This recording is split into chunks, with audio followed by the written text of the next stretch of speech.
Bonjour à vous, ici Andrea, bienvenue dans True Story. Aujourd'hui, je vais vous parler d'une femme à la vie romanesque et épique. Dans un monde où les conflits armés redoublaient, et après avoir été elle-même témoin des affres de la guerre, cette jeune femme téméraire s'est donnée pour mission de lutter pour la paix. En tant que femme, elle a dû ruser pour se faire une place dans les plus grandes instances politiques. Son combat, qui l'amènera aux quatre coins de l'Europe et jusqu'aux États-Unis, lui vaudra d'être la première femme à recevoir le prix Nobel de la paix. Son nom, Bertha von Suttner. De comtesse à militante, découvrez sa true story.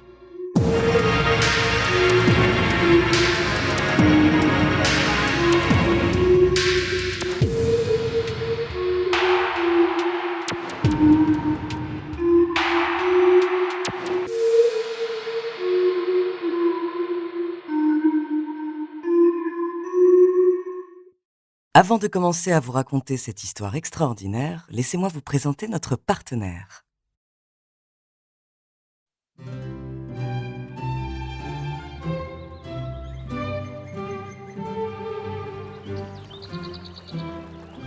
Prague, 1843.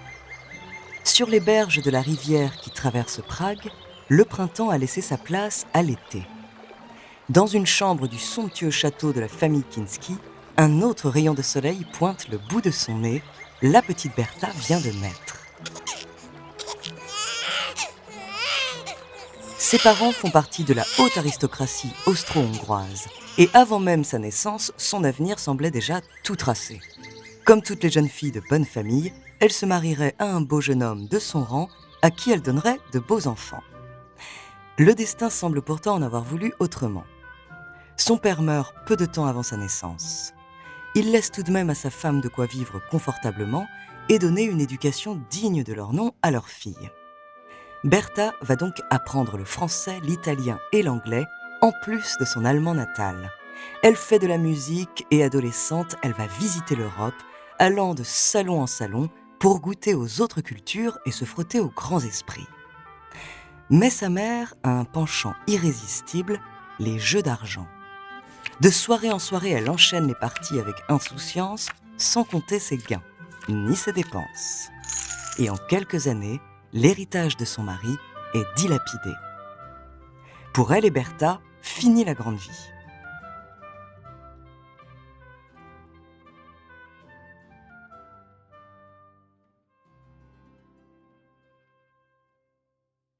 À 30 ans, Bertha doit donc travailler. Heureusement, grâce aux enseignements qu'elle a reçus, elle trouve facilement un poste de gouvernante à Vienne. Elle est engagée par le baron von Suttner, un industriel autrichien, pour donner des cours de musique et de langue à ses 4 filles.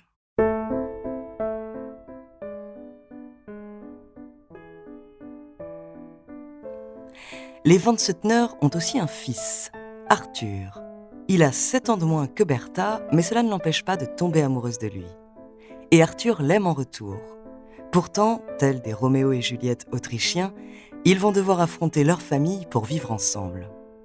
De son côté, la mère de Bertha a promis sa fille à un jeune et riche baron, un homme de son rang, sûrement aussi pour renflouer un peu les comptes de la famille, et Bertha ne se laisse pas faire, elle décide d'annuler ses fiançailles, un geste impensable pour une femme à cette époque. Après ce premier obstacle, c'est la famille von Suttner qui s'oppose à l'union de leur fils et de leur gouvernante. Pour éloigner les deux tourtereaux, la baronne Suttner renvoie Bertha et, soi-disant pour ne pas la laisser en peine, elle lui offre un poste de secrétaire à Paris. Malgré la distance, Arthur von Suttner et Bertha ne succomberont pas au dicton « loin des yeux, loin du cœur ». Non, en 1876, alors qu'elle a 33 ans et lui 26, en secret, ils décident de se marier.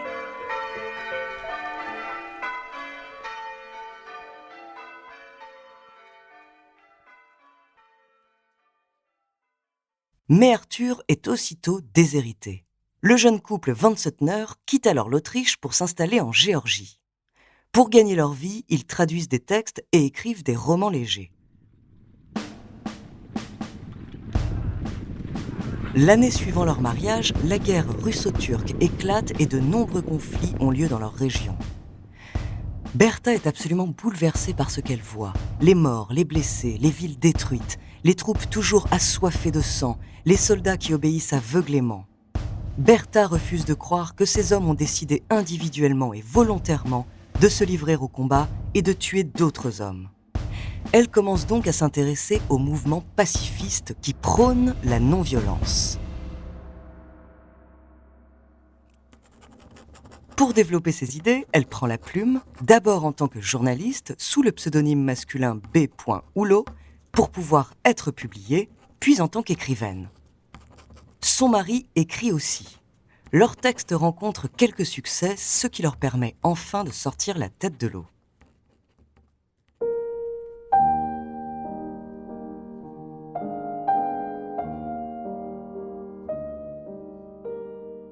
Berta et Arthur finissent également par se réconcilier avec les Van Suttner et reviennent en Autriche. La jeune femme continue à écrire. En 1889, elle publie son premier essai sur la paix, toujours sous son pseudonyme masculin, puis le roman « Bas les armes ». À travers une héroïne qui lui ressemble beaucoup, elle décrit ce qu'elle a vécu en Géorgie et imagine une société très concernée par les questions de guerre et de paix. Son roman est un énorme succès. 37 éditions, traduit en 12 langues et même une adaptation au cinéma 20 ans plus tard. Mais ce n'est pas seulement une réussite économique. Bas les armes va également avoir une portée politique retentissante. Léon Tolstoï, l'écrivain russe, auteur de Guerre et paix, le présente même comme le livre qui pourrait mener à l'abolition de la guerre. Grâce à son statut d'écrivaine, Berta Van Suttner renoue avec la vie mondaine.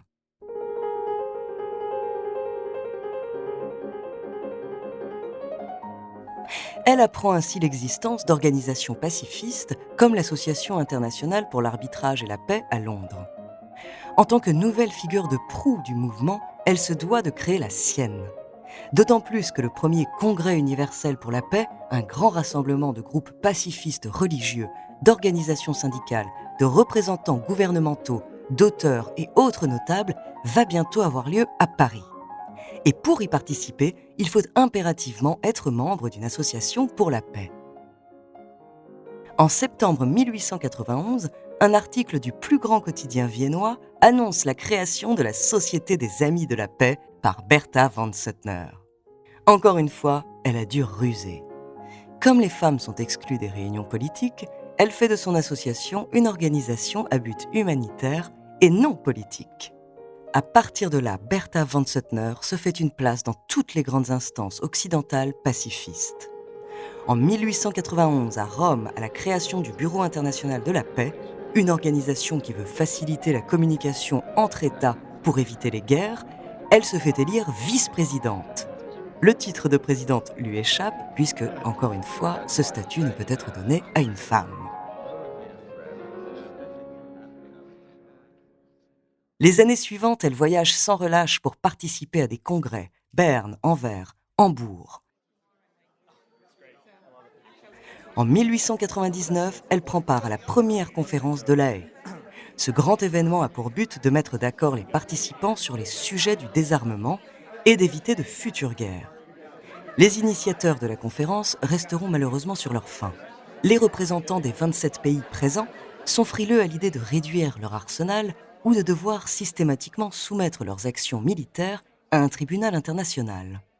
Cependant, la première juridiction internationale est enfin créée sous le nom de Cour permanente d'arbitrage. C'est la naissance du fameux Tribunal de La Haye.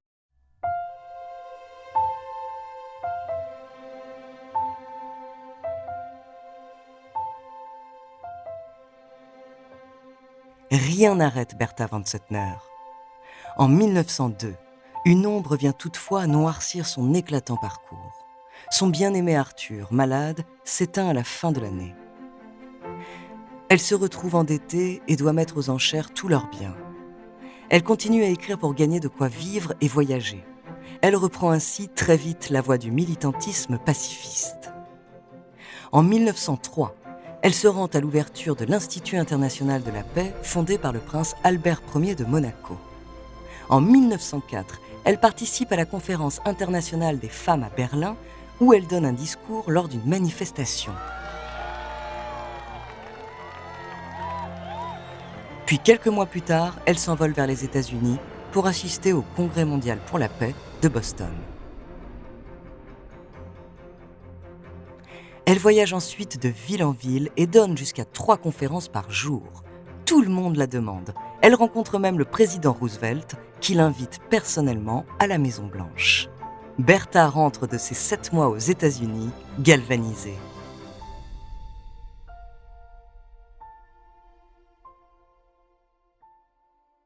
Au début du XXe siècle, la réputation de cette illustre militante n'est plus à faire.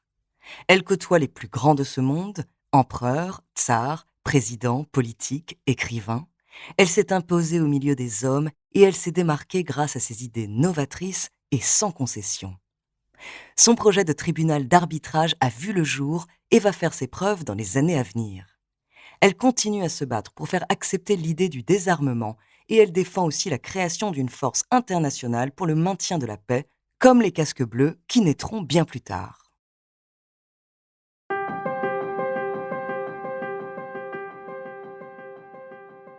Depuis quelques années, il existe une récompense pour les gens qui, comme elle, œuvrent pour la paix dans le monde. Une récompense créée par un homme qu'elle connaît bien.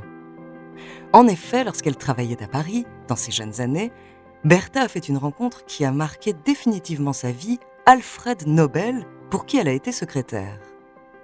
À l'époque, ce chimiste vient de gagner beaucoup d'argent grâce à sa nouvelle invention, la dynamite. Un explosif à base de nitroglycérine très utilisé dans l'industrie minière, mais aussi comme arme de guerre. Même si Bertha n'a travaillé que peu de temps avec lui, ils se sont liés d'une grande amitié. Dans ses lettres, elle le mettait notamment en garde contre les mauvaises utilisations de ses inventions. À la mort de Nobel en 1896, le chimiste lègue presque toute sa fortune à la création d'un fonds destiné à être distribué aux personnes qui, au cours de l'année écoulée, auront rendu à l'humanité les plus grands services. Une manière pour lui de réparer les dégâts causés par sa dynamite. Bertha von Suttner va elle-même mettre en œuvre le testament de Nobel et défendre les premiers lauréats. Henri Dunant, créateur de la Croix-Rouge, puis Frédéric Passy, fondateur de la Société d'arbitrage des nations, qui deviendra la SDN, puis l'ONU. Et en 1905, c'est enfin son tour. Pour son audace à s'opposer aux horreurs de la guerre, Bertha von Suttner est la 5e lauréate et la première femme prix Nobel de la paix.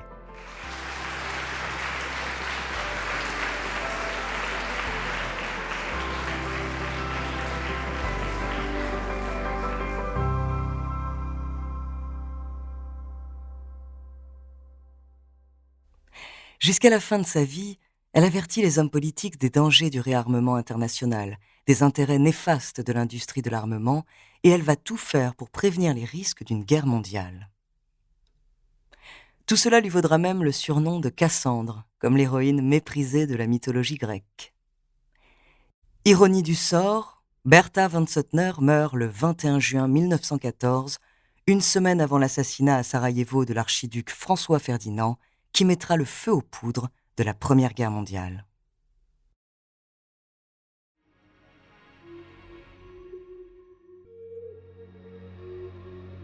Merci d'avoir écouté cet épisode de True Story. Si les grandes figures féminines vous fascinent, vous pouvez écouter ou réécouter nos épisodes sur Simone Veil, Ruth Bader Ginsburg ou Olympe de Gouges. La semaine prochaine, je vous parlerai d'une des légendes urbaines les plus connues et les plus effrayantes. En attendant, n'hésitez pas à nous faire part d'histoires que vous aimeriez entendre sur votre plateforme d'écoute préférée ou alors via la page Instagram ou Twitter de Bababam. Nous nous ferons un plaisir de les découvrir.